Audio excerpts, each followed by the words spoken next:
Buenas noches, hermanos y hermanas, un día más, hoy un poquito más tarde, comenzamos nuestro oficio vespertino desde la parroquia de la Ascensión en la Iglesia Española Reformada Episcopal Comunión Anglicana, y el que les habla el reverendo Miguel Ángel Pino. Vamos a comenzar en esta noche haciendo una oración especial para poner en las manos del Señor esta reunión que vamos a comenzar, esperando que Dios nos pueda hablar a través de su palabra, que podamos experimentar la presencia de Dios, que podamos sentir que nos podemos acercar al Señor de una manera especial. Comentaros con respecto al tema de la pandemia, el coronavirus. Tristemente los números no paran de subir cada vez más. En todos los países siguen habiendo cada vez más contagiados y no vemos que la cosa vaya para detrás, sino todo lo contrario, que cada vez la cosa se está poniendo más complicada. En España en concreto acaban de dar la orden de cierre de lo que son las discotecas, los lugares de copa de por la noche y bueno, en ese camino vamos, por lo que parece, de nuevo hacia diferentes tipos de confinamientos como hemos vivido en el pasado.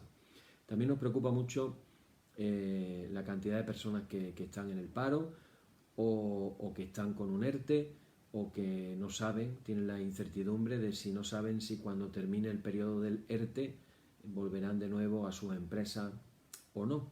Así que, hermanos, tenemos mucha oración que hacer por delante y ponemos en las manos del Señor en primer lugar nuestra reunión. Padre, quiero pedirte de una manera especial que todas las personas que van a participar de alguna manera u otra con este oficio vespertino, ya sea en este momento exactamente o en otro momento del día o en cualquier otro día, yo quiero pedirte sobre todo, Señor, que podamos acercarnos a ti, podamos experimentar tu presencia en nuestras vidas y podamos sentir que tú también te acercas a nosotros, Señor. Ponemos en tus manos esta reunión. Nuestro propósito, Señor, es alabarte, adorarte, darte toda la gloria, poner nuestras vidas también a cuentas contigo y seguir aprendiendo más y más de tu palabra. Te lo pedimos todo en el nombre que es sobre todo nombre, nuestro Señor Jesús. Amén.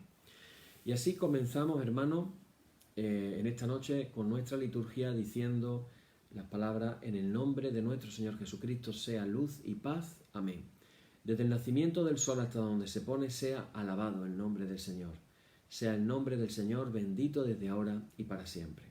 Oh Dios, cuyo nombre es bendito desde la salida del sol hasta su ocaso, llena de ciencia nuestros corazones y abre nuestros labios en tu alabanza, para que, como eres bendito con el debido honor por todos los siglos, así seas alabado de oriente a occidente por todas las naciones. Amén. Por tu misericordia, oh Dios nuestro, que eres bendito y vives y gobiernas todas las cosas por los siglos de los siglos. Amén. El Señor está en su santo templo, calle delante de él toda la tierra. Oíd el resumen que nuestro divino Maestro ha hecho de los mandamientos de Dios. Amarás al Señor tu Dios con todo tu corazón y con toda tu alma y con toda tu mente. Este es el primero y el grande mandamiento, y el segundo es semejante a este: amarás a tu prójimo como a ti mismo. De estos dos mandamientos pende toda la ley y los profetas. Y a nosotros, discípulos suyos, nos ha dado Jesús un mandamiento nuevo, diciendo: este es mi mandamiento, que os améis los unos a los otros como yo os he amado. En esto conocerán todos que sois mis discípulos, si tuvierais amor los unos con los otros. Oramos todos juntos. Señor Jesucristo, sin cuya ayuda nada podemos hacer, mora en nosotros y capacítanos con tu gracia para que podamos dar mucho fruto y así estemos dándole la gloria al Padre Celestial. Amén. Hermanos muy amados, reconociendo con sinceridad cuán lejos estamos de haber cumplido fielmente la voluntad del Señor, humillémonos en su presencia y con un corazón contrito confesemos ahora todas nuestras culpas, todas nuestras faltas y transgresiones, seguros de que Él oirá nuestra súplica. Y oramos todos juntos diciendo: Padre omnipotente y misericordioso, la confusión y la vergüenza no nos deja levantar nuestro rostro en tu presencia. Por eso, con humildad y dolor de corazón, confesamos que nos hemos desviado de tu sendero y como ovejas perdidas hemos andado descarriados y fuera de tus caminos. Hemos seguido desordenadamente las intenciones y deseos de nuestro propio corazón. Hemos roto tus santos mandamientos.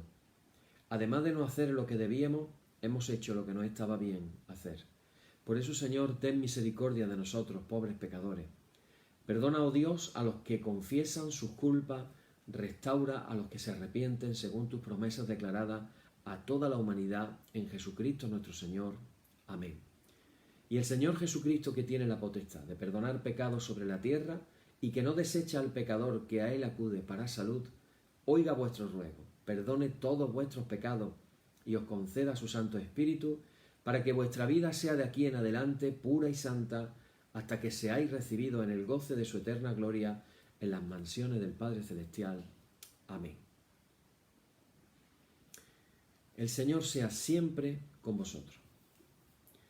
Decimos nuestra lauda correspondiente al tiempo después de la Trinidad hasta Adviento, que dice: alabaré al Señor conforme a su justicia y cantaré al nombre del Señor el Altísimo. Aleluya. Te ensalzaré, mi Dios y Rey, bendeciré tu nombre para siempre jamás. Gloria y honor al Padre y al Hijo y al Espíritu Santo por los siglos de los siglos. Amén. Señor, abre nuestros labios y nuestra boca anunciará tu alabanza. Y vamos a leer hoy el Salmo número 65. Si ayer leíamos el Salmo 63, hoy vamos a leer el Salmo 65. Si tenéis vuestras Biblias en casa, podéis abrirla en el Salmo 65, un salmo muy bonito, y lo vamos a leer completo tranquilamente. Y dice así: tuya es la alabanza en Sión, oh Dios, y a ti se pagarán los votos. Tú oyes la oración. A ti vendrá toda carne. Las iniquidades prevalecen contra mí, mas nuestras rebeliones tú las perdonarás. Bienaventurado el que tú escogieres y atrajeres a ti, para que habite en tus atrios. Seremos saciados del bien de tu casa, de tu santo templo. Con tremendas cosas nos responderás tú en justicia, oh Dios de nuestra salvación. Esperanza de todos los términos de la tierra y de los más remotos confines del mar. Tú, el que afirma los montes con su poder, ceñido de valentía, el que sosiega el estruendo de los mares, el estruendo de sus ondas y el alboroto de las naciones. Por tanto, los habitantes de los fines de la tierra temen de tus maravillas. Tú haces alegrar las salidas de la mañana y de la tarde. Visitas la tierra y la riegas. En gran manera la enriqueces con el río de Dios lleno de aguas. Preparas el grano de ellos cuando así lo dispones. Haces que se empapen sus surcos. Haces descender sus canales. Las ablandas con lluvia. Bendices su renuevo. Tú coronas el año con tus bienes, y tus nubes destilan grosura, y los collados se ciñen de alegría, se visten de manadas los llanos, y los valles se cubren de grano, dan voces de júbilo, y aún cantan. Gloria y honor al Padre, y al Hijo, y al Espíritu Santo, por los siglos de los siglos. Amén. Muy bien, hermanos, pues estamos compartiendo acerca del credo apostólico. Por hacer un poquito de memoria, recordaros que estamos hablando acerca del credo, en primer lugar, para entender, conocer y profundizar más en aquellas cosas que confesamos de nuestra fe.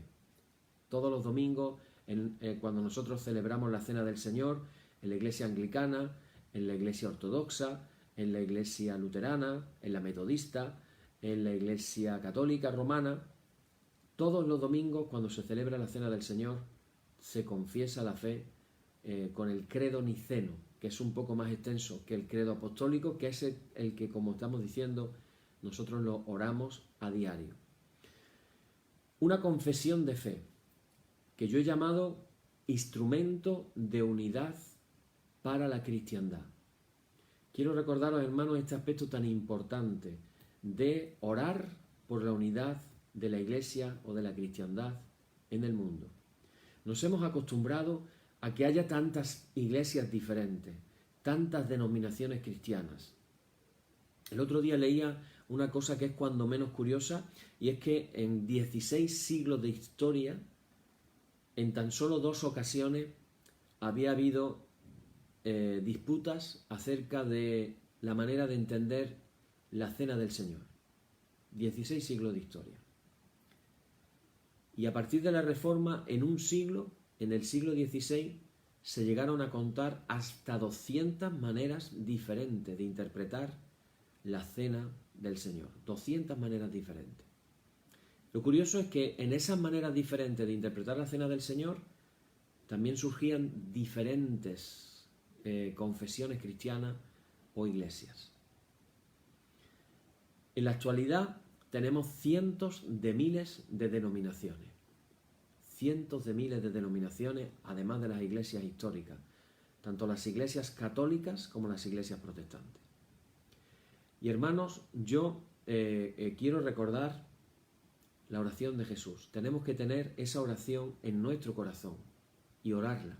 Padre, que ellos sean uno, como nosotros, como tú y yo somos uno. Una iglesia. Orar por la unidad de la iglesia.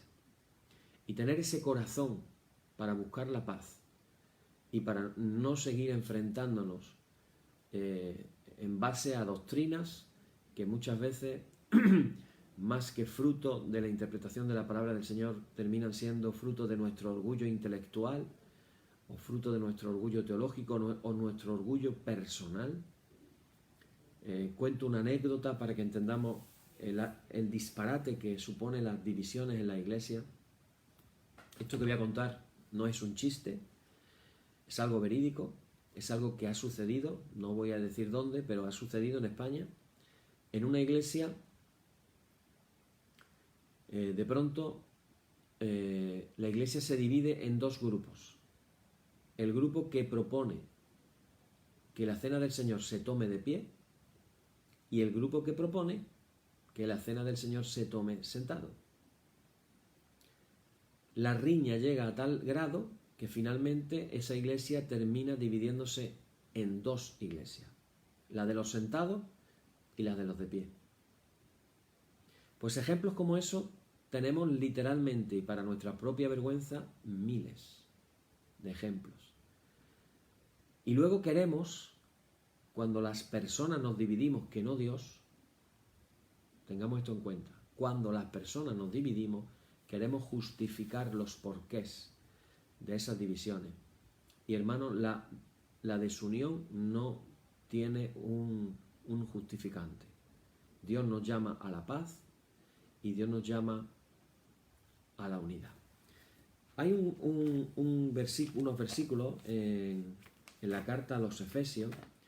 Es una de mis cartas preferidas de Pablo, una carta preciosa. Bueno, hay estudiosos que dicen que no la escribió Pablo.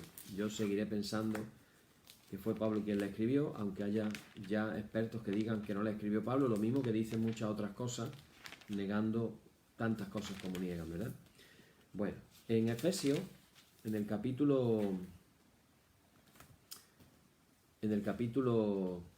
4, que es un capítulo precioso, fijaros cómo comienza Pablo diciendo, dice, yo pues preso en el Señor, os ruego que andéis como es digno de la vocación con que fuisteis llamados, con toda humildad y mansedumbre, soportándoos con paciencia los unos a los otros en amor, solícitos, fijaros lo que dice aquí Pablo, solícitos en guardar la unidad del Espíritu en el vínculo de la paz. Un cuerpo y un espíritu, como fuisteis también llamados en una misma esperanza de vuestra vocación.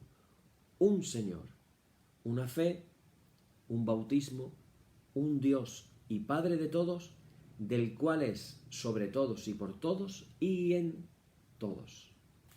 Así que, hermano, la palabra que se repite más es uno, un espíritu, un cuerpo, una esperanza, una vocación, un Dios y Padre de todos, una iglesia.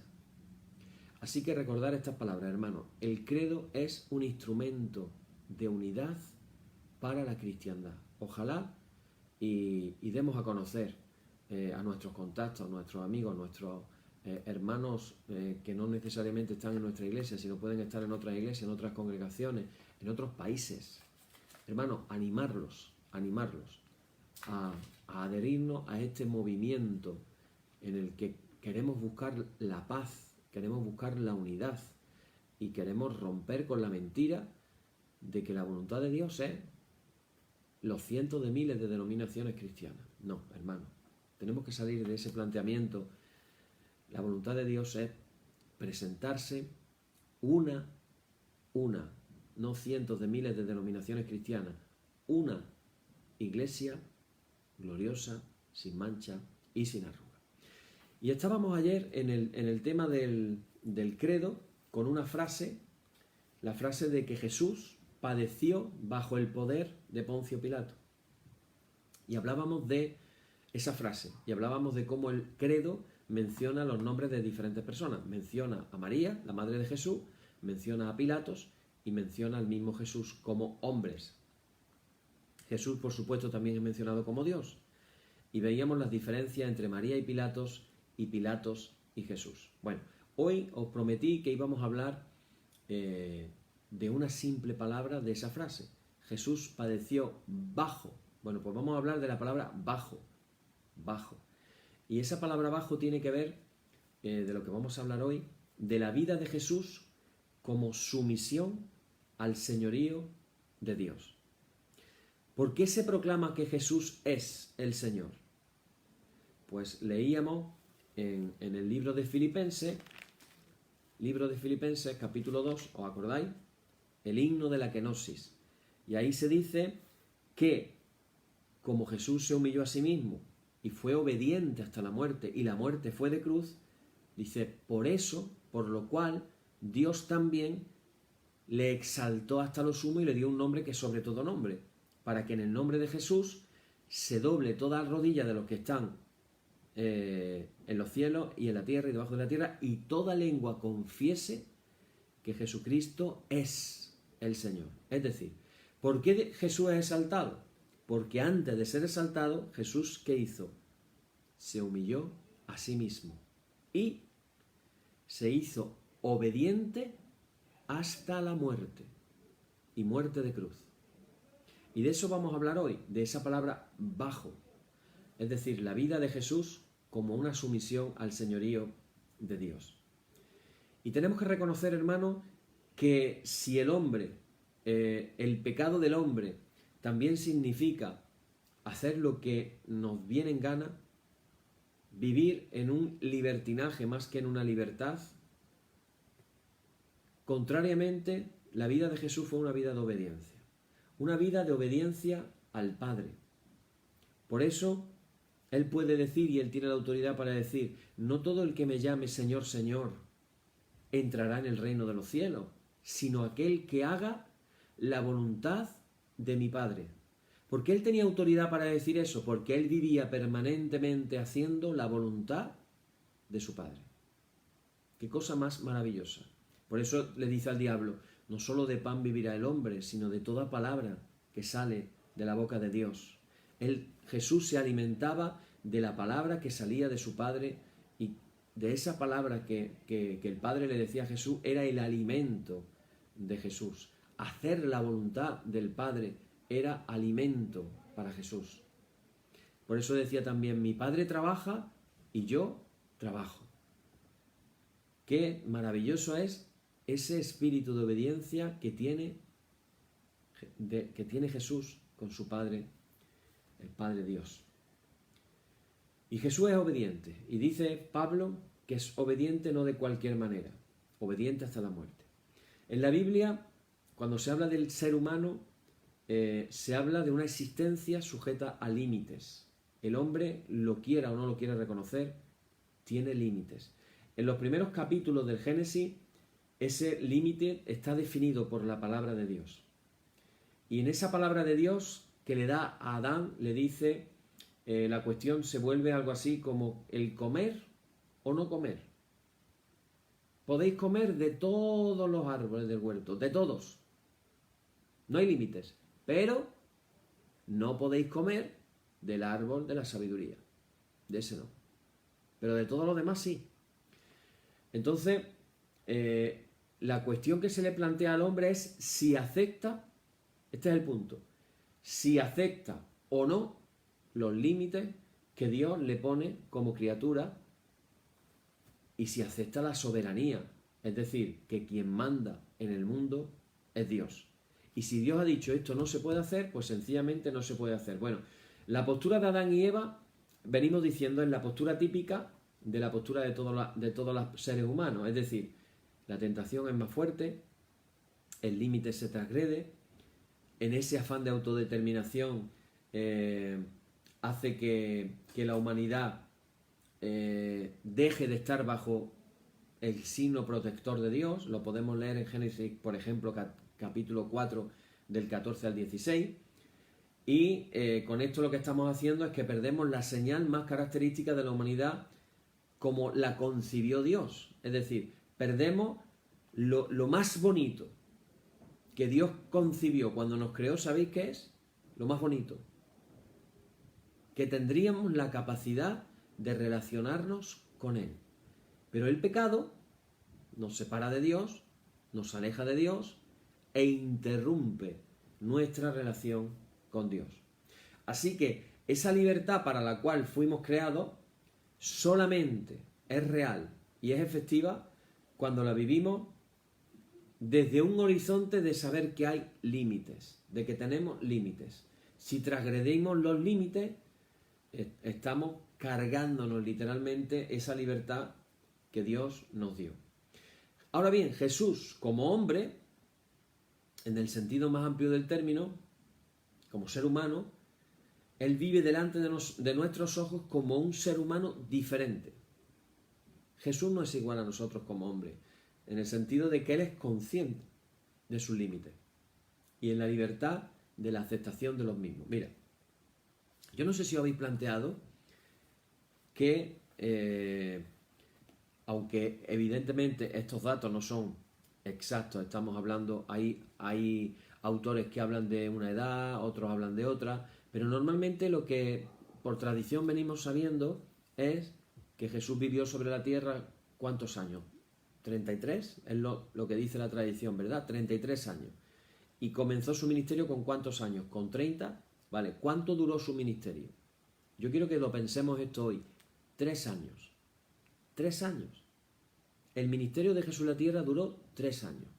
¿Tú te has preguntado los 30 años restantes qué hacía Jesús?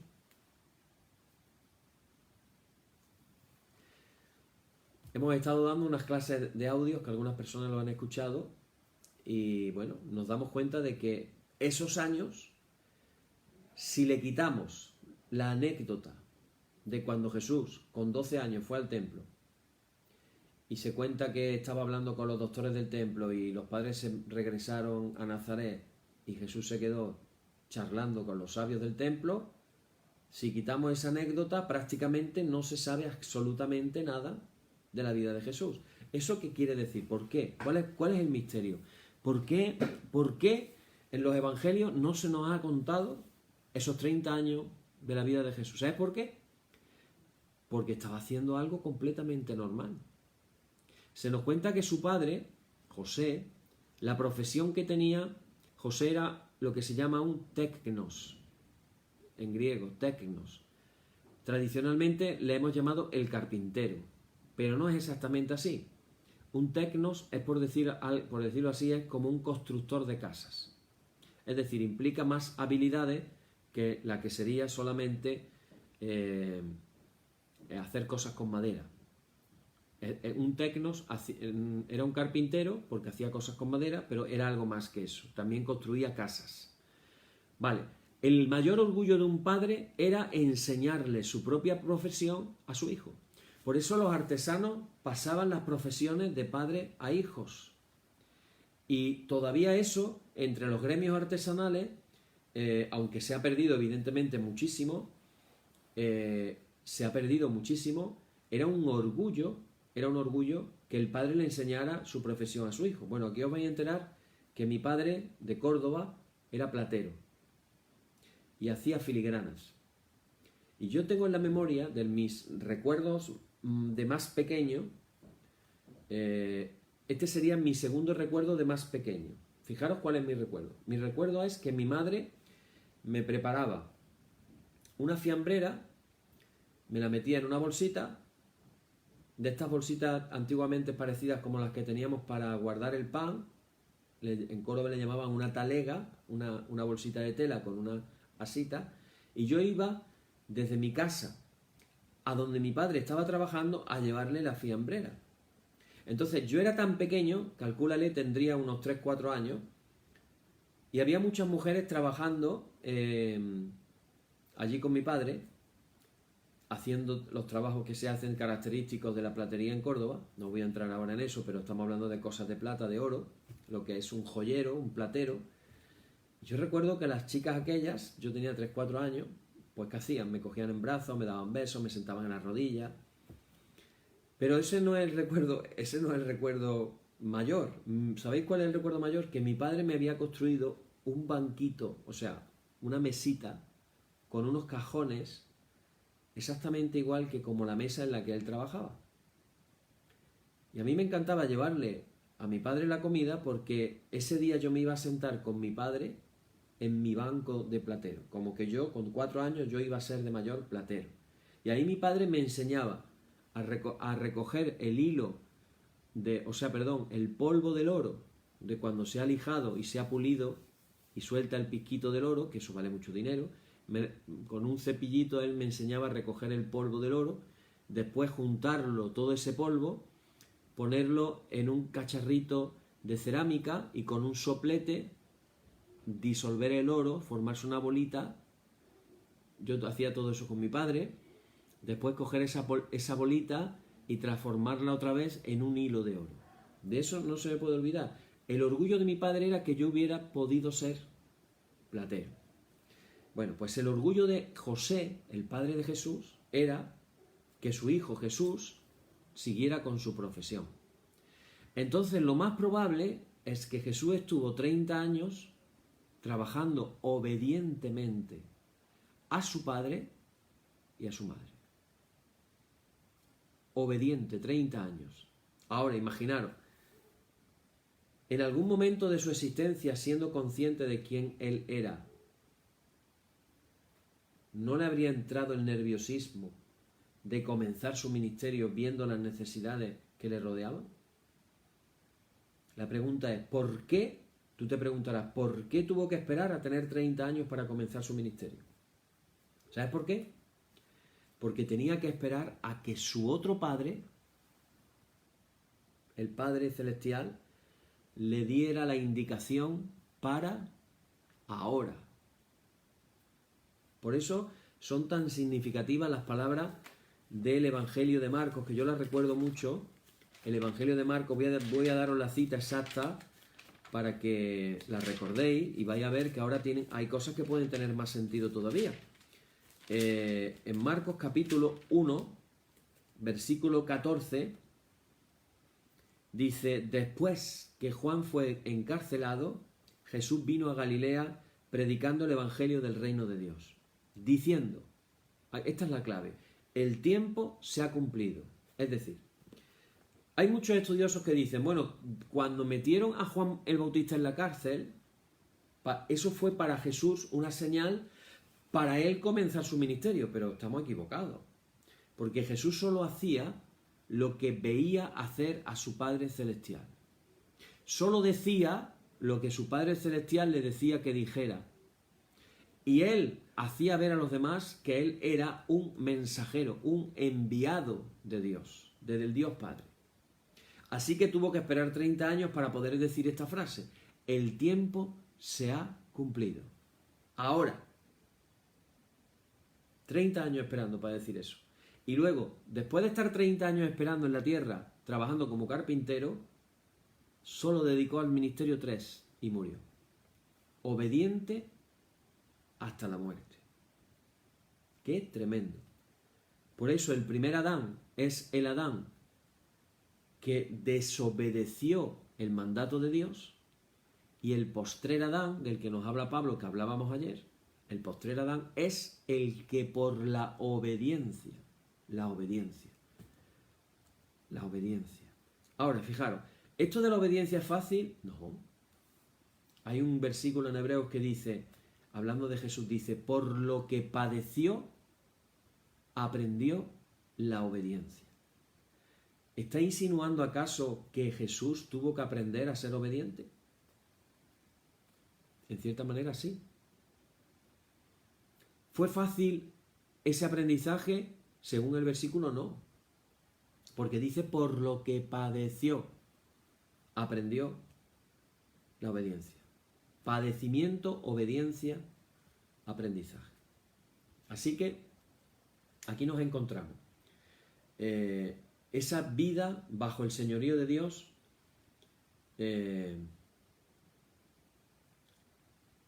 que en el ser humano justamente fue todo lo contrario, y que ese pecado del ser humano precisamente fue por el cual Jesucristo murió en la cruz del Calvario. La encarnación de Dios. En el principio era el Verbo, y el Verbo era Dios, y el Verbo estaba con Dios. Y más adelante dice Juan, y el Verbo se hizo carne. El Verbo se hace carne. Tenemos que ver la vida, la muerte y la resurrección, que hablaremos en los próximos días, como un conjunto. No tenemos por qué separar una parte de la otra. En este sentido, si lo vemos como un conjunto, la cruz sería algo así como el punto final de un proceso que ha comenzado desde su nacimiento. Por eso dice, porque de tal manera amó Dios al mundo que envió a su Hijo para que todo aquel que crea en Él no se pierda, mas tenga vida eterna. Pero claro, ¿cómo va a ser la salvación? Tendría que morir Cristo para que pudiéramos ser salvados, para que seamos salvados. Por eso desde que nace Jesús, ya se sabe que Jesús tendrá un final en la cruz del Calvario, muriendo por nuestro pecado. María, esa mujer pobre, sin experiencia, teniendo a su primer hijo en un pesebre, en un establo del siglo I. Todavía no estaba casada, estaba comprometida, pero no estaba casada. Así que el nacimiento de Jesús oculta en forma extrema quién es su real persona. La verdad es que si lo pensamos desde otro punto de vista, si Dios hubiera querido disfrazarse para que cuando Él viniera al mundo nadie se diera cuenta de que ese era Dios hecho hombre, la verdad es que hubiera sido difícil hacerlo mejor que como lo hizo. Casi con toda seguridad Jesús habría sido un pobre identificado con los pobres de su tiempo. No habría sido considerado elegible para tener aspiraciones mesiánicas por la religión de su tiempo. Luego, para colmo, Jesús muere prematuramente y muere como un bandido, en el tipo de muerte más vil, más terrible y más horrible conocido en el tiempo que le tocó vivir. Si consideramos esta trayectoria en su conjunto, vemos que lo que hay es lo que se llama una inversión. Es decir, Dios vino al mundo de una forma que es exactamente lo contrario de nuestras expectativas. Así su revelación es para el mundo una forma de ocultamiento. Para nuestros ojos, Dios en verdad se esconde cuando se revela allá donde menos esperamos su revelación. Esto parece paradójico, pero ocurre muy a menudo. El Rey del universo queda escondido atrás de ese pobre bebé al que han puesto en un pesebre. ¿Te imaginas? El Todopoderoso, el Omnisciente, el Omnisapiente, el Eterno, el Rey de Reyes, Señor de Señores, queda ocultado con una total apariencia de impotencia cuando está colgado del madero muriendo en la cruz. Así que el Dios de la vida está escondido atrás de la muerte. Una grandísima paradoja de la revelación de Dios en Cristo, pero que cobra sentido cuando vemos cuál fue el final. Es decir, por pasar por todo este proceso, Jesucristo fue exaltado hasta lo sumo. Se le dio el nombre que es sobre todo nombre, y ante ese nombre toda rodilla se doblará. Toda rodilla. de lo que está arriba, de lo que está debajo de la tierra y lo que está en la tierra. Así que en Jesús encontramos al hombre, fijaros, esto es muy profundo, como es pensado por Dios. En Jesús, repito la frase, en Jesús nos encontramos con el hombre pensado por Dios. Porque Jesús es aquel que vive en una completa sumisión a la voluntad de Dios. Y así es que se revierte ese proceso de alineación, de ruptura que se había instalado con Adán y con Eva por su desobediencia. Yo solamente quiero terminar en esta noche recordando para que entendamos y nos demos cuenta de ese sufrimiento de Jesús, recordando la oración del huerto en Getsemaní. Padre, que pase de mí este cáliz, pero no se haga mi voluntad, sino la tuya. Y cuenta el Evangelio que lo oró por 3 veces. 3 veces dijo la misma oración, hasta que ya se sometió por completo a la voluntad de Dios. Dice también que padeció bajo Poncio Pilato. Aquí hablamos del sufrimiento de Jesús. Aquí también podríamos hablar mucho acerca del sufrimiento de Dios, del sufrimiento de Jesús. Yo sé que la mayoría de los que me estáis escuchando, lo más probable es que hayáis visto la película famosa de la Pasión de Mel Gibson, o Mel Gibson. Supongo que sí, ¿verdad? Habéis visto la película de la Pasión. Una película que cuando sale tuvo por un lado críticas muy positivas, por otro lado críticas muy negativas.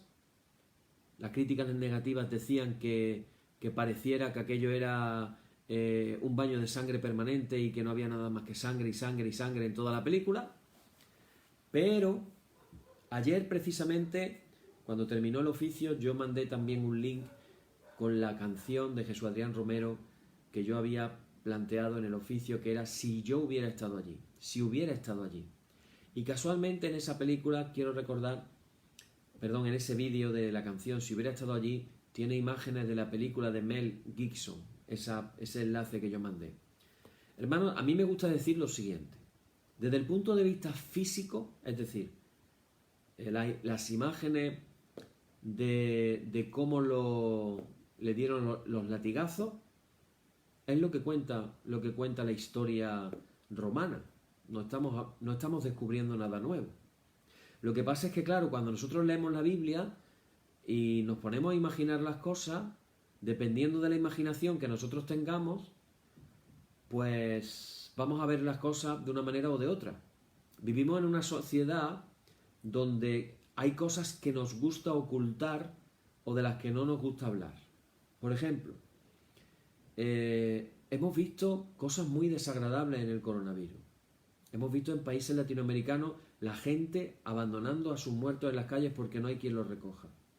El otro día leía que en un país latinoamericano, no voy a decir el nombre, porque no quiero que penséis que el sentido es hablar mal de un país. Da igual el país que sea. Pero se hablaba de que la policía había tenido que recoger 3.000 cuerpos de las calles de personas fallecidas por coronavirus. Pero el lado extremo, en España, resulta de que hemos ocupado 2 palacios de hielo, es decir, donde se hace patinaje sobre hielo, y se han utilizado esos palacios de hielo para guardar los féretros de las personas fallecidas por coronavirus. Es decir, un lugar amplísimo que evidentemente tiene que estar bajo una temperatura para que el hielo no se deshaga. Entonces, en vez de meterlo en frigoríficos, como en Nueva York, las imágenes eran tráilers de camiones frigoríficos llenos de féretros, en España se han llevado los féretros en Madrid, se han llevado al Palacio de Hielo. Vale.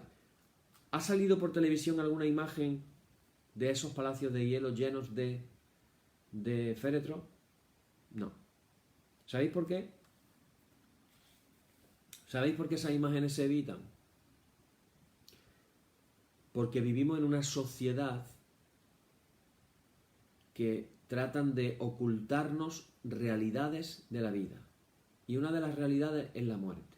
La muerte hay que adornarla. Pero la muerte es algo crudo, es algo desagradable, es algo triste, es algo terrible. Y ahora en la pandemia más terrible todavía.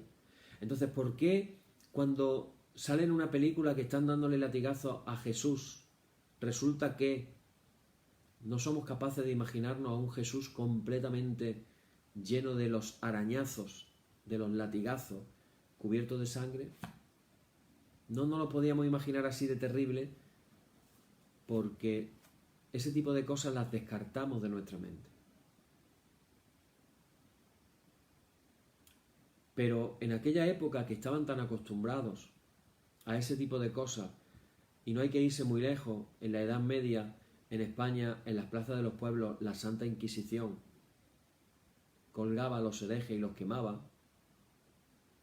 El espectáculo de ver a una persona viva, cómo muere por las quemaduras que le produce una hoguera, el olor a carne quemada. Espero que hayáis cenado más de uno, porque estoy hablando cosas que a más de uno le va a dar. Pero yo quiero que le pongamos imaginación, precisamente porque yo quería que pensarais en la parte humana en relación a esa película. Hay muchos que dicen, tan fuerte fue, y yo siempre digo, pues parecido a eso, o como mínimo eso. A lo mejor fue peor. Así que imagínate el dolor tan terrible que tuvo que experimentar Jesús. Pero ¿sabes qué? Eso no fue lo peor que Jesús experimentó. Jesús experimentó todavía dos cosas más terribles. ¿Sabes el qué? Cuando Él dice que Él cargó con nuestros pecados. Cuando tú pecas y sabes que has pecado y tienes la conciencia de sentirte mal por un pecado, te sientes mal, ¿verdad? Te imaginas los pecados, piénsalo fríamente, los pecados de toda la humanidad pasada, presente y futura en las espaldas de Jesús. Si por un pecado nos sentimos mal, por cientos de millones de pecados cargados en estas espaldas, ¿cómo se sentiría Jesús? Imagínate cuando dice, y Él murió por nuestros pecados. Por nuestros pecados. Pero luego también hay otra experiencia terrible, y es cuando Él grita, Elí, Elí, lama sabactani. Dios mío, ¿por qué me has abandonado? Sentirse solo, no solamente cargando los pecados, sino sin esa compañía de Dios Padre que había tenido por la eternidad en la gloria, y de pronto el Padre tiene que hacer así, retirarse y dejar a Jesús solo. La soledad más tremenda vivida por un ser humano, la de Jesús en la cruz. Más doloroso sin comparación que lo que pudo dolerle la parte física. Por eso dice, padeció bajo Poncio Pilato. Y luego dice, y fue crucificado, muerto y sepultado. Y luego dice una frase que yo no sé si alguien le ha puesto atención en estos días, dice, descendió a los infiernos. Ahí se nos abre un misterio. ¿Qué querrá decir eso de que Jesús descendió a los infiernos? ¿Qué hacía Jesús en los infiernos? ¿Qué quiere decir eso? Bueno, pues eso va a ser en otros días. Pero hermano, pidámosle al Señor que nosotros sí queramos ser obedientes a la voluntad del Padre Celestial. Y así de esa manera cuando nos presentemos ante Él y le digamos Señor, Señor, no tenga que decirnos, yo no os conozco, no sé quiénes sois, porque no habéis hecho la voluntad del Padre Celestial. Así que hermano, es muy buen momento y buena hora para que te preguntes dos cosas nada más, y ya termino con esto. Primera pregunta, ¿estoy haciendo la voluntad de Dios en mi vida? ¿Hago lo que Dios Padre quiere que haga? Y la segunda pregunta, ¿estoy haciendo la voluntad de Dios Padre en su iglesia? Tú eres quien te puede responder esta pregunta. Y ojalá que finalmente digas, Señor, como le dijo Pablo a Jesús, ¿qué quieres que yo haga? Y seamos como Jesús, obedientes hasta la muerte. Y ahora declaramos, oh Señor, santifícanos en tu verdad, tu palabra es la verdad. Amén. Y ahora todos decimos, todos juntos confesamos nuestra fe y declaramos diciendo, creo en Dios Padre Todopoderoso, Creador del cielo y de la tierra, y en Jesucristo su único Hijo nuestro Señor, que fue concebido por obra del Espíritu Santo, nació de María Virgen, padeció bajo el poder de Poncio Pilato, fue crucificado, muerto y sepultado, descendió a los infiernos, al tercer día resucitó de entre los muertos, subió a los cielos, está sentado a la diestra de Dios Padre Todopoderoso, de donde ha de venir a juzgar a los vivos y a los muertos. Creo en el Espíritu Santo, en la Santa Iglesia Católica, en la comunión de los santos, el perdón de los pecados, la resurrección de la carne, la vida eterna. Amén. El Señor sea siempre con vosotros. Oremos al Redentor del mundo, nuestro Señor Jesucristo, y con toda suplicación le rogamos que aumente la fe de su Santa Iglesia y le dé paz y por siempre la defienda. Concédenos esto, Dios omnipotente y eterno. Y ahora sí oramos todos juntos. Señor, ten misericordia de nosotros. Cristo, ten misericordia de nosotros. Señor, ten misericordia de nosotros. Padre nuestro que estás en los cielos, santificado sea tu nombre. Venga tu reino, y hágase tu voluntad como en el cielo, así también en la tierra. El pan nuestro de cada día dánosle hoy, y perdónanos nuestras deudas, así como nosotros perdonamos también a nuestros deudores, y no nos dejes caer en la tentación, mas líbranos del mal. Amén. Líbranos del mal, y confírmanos en tu temor con toda obra buena, oh Trinidad. Dios nuestro, que eres bendito y vives y gobiernas todas las cosas por los siglos de los siglos. Amén. Hermanos, inclinaos a la bendición. El Señor sea siempre con vosotros. Y decimos la bendición que corresponde después de la Trinidad hasta el Adviento, que dice de la siguiente manera: el Señor Jesucristo nos guarde propicio y nos bendiga. Amén. Protéjanos con su clemencia y nos defienda sin cesar de todo mal. Amén. Y nos llene de gozo quien benigno concede el perdón de los pecados. Amén. Por la misericordia del mismo Dios nuestro, que es bendito y vive y gobierna todas las cosas por los siglos de los siglos. Amén. Señor, muéstranos tu misericordia y danos tu salud. Llena a tus ministros de virtudes y da alegría a tu pueblo escogido. Acuérdate siempre de esta congregación que tú has poseído desde el principio. Oh Dios, purifica nuestros corazones y no quites de nosotros tu Santo Espíritu. Por la tarde, de mañana y al mediodía, justo es, oh Señor, que te alabemos. Señor Dios omnipotente, que de la tarde, la mañana y el mediodía has hecho un día solo y has mandado al sol que conozca su ocaso, abre, te rogamos, las tinieblas de nuestros corazones y brillando tú en ellos, te conozcamos como Dios verdadero y luz eterna. Amén. Por tu misericordia, oh Dios nuestro, que eres bendito y vives y gobiernas todas las cosas, por los siglos de los siglos. Amén. Hermanos, en el nombre de Jesucristo nuestro Señor, terminemos con paz. Gracias sean dadas a Dios. Amén. Y la paz que al subir a los cielos dejó Jesús a sus discípulos sea siempre con vosotros en toda su plenitud, y la bendición de Dios el Padre y del Hijo y del Espíritu Santo descienda sobre vosotros y more en vosotros eternamente. Amén. Amén, hermanos. Pues seguimos adelante. Mañana nos encontramos aquí a la misma hora. Mañana vamos a estar viendo la siguiente frase que comienza después de lo que acabamos de compartir, cuando dice que Jesús fue crucificado, fue muerto y fue sepultado. Vamos a estar con esa frase y vamos a seguir aprendiendo más de lo que es el credo apostólico. Espero que a través de conocerlo mejor, de darnos cuenta la profundidad que tiene, lo amemos más y cada vez que lo confesemos, lo oremos en nuestras iglesias, en nuestras parroquias, lo hagamos de verdad con la conciencia de que lo estamos orando con miles, si no millones de cristianos que lo hacen todos los días. Y nos unimos a ellos como esa única iglesia, una iglesia gloriosa, sin mancha, sin arruga, una iglesia santa, que es la que se va a presentar Cristo ante sí mismo. Que el Señor os bendiga, que tengáis un buen descanso y que el Señor nos ayude en todas las cosas y nos guarde. Amén. Hasta mañana.